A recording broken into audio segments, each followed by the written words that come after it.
سهار د خپل فارم د صندوقونو ترڅنګ پیلوي. محمد یعقوب کندهار کې له کلونو راهیسې د خپل ورور سره یو ځای مچۍ پالي. هغه اوس د شاتو د مچیو سل صندوقونه لري. یعقوب وایي له خپل دې فارم څخه له کاله تر 1500 کیلو پورې شات ترلاسه کوي. دی وایي د شاتو د مچیو د روزنې کاروبار ګټور دی، خو تولید سوي شات یې باید بهرنیو هیوادونو ته واستول سي. تېر کال یې موږ ته په پسرلي کې 1000 کیلو اصل کړي دي، نو د اصلو بس بازار څه سره خراب دی، په دې خراب دی چې خلک په هغه کمزوري اصل نو بري اصل خلک دغه کې ملاوټ کوي، نو زموږ بازار یې را خراب کړی دی. موږ د حکومت څخه دغه خواهش دی چې وروجانه د اصلو ته سم بازار پیدا کړي یا یو خوا ته ووځي. د شاتو په دې فارم کې شاوخوا 100 صندوقه موجود دي.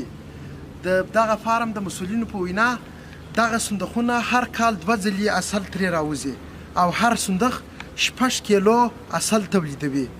سږ کال کندهار کې د شاتو د تولید اندازه 9.5 ټنو ته رسیږي چې د تیر کال په پرتله 15% زیات دی.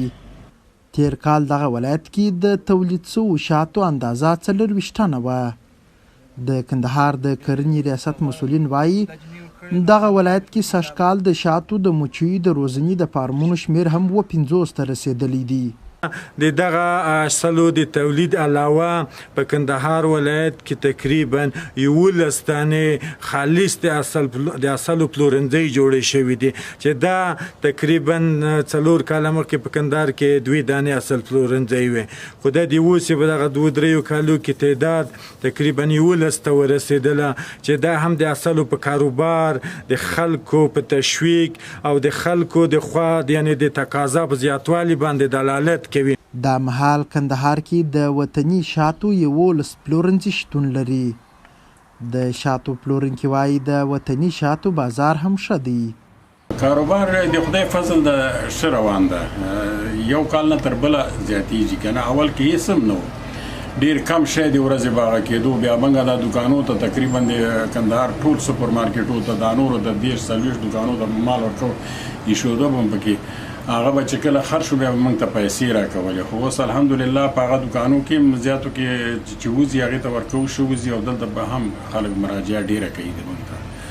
اوس نظر اگر که دوکانونه هم زیات شوي دي، خو خلک خوردن زیات شوی ده د خلکو.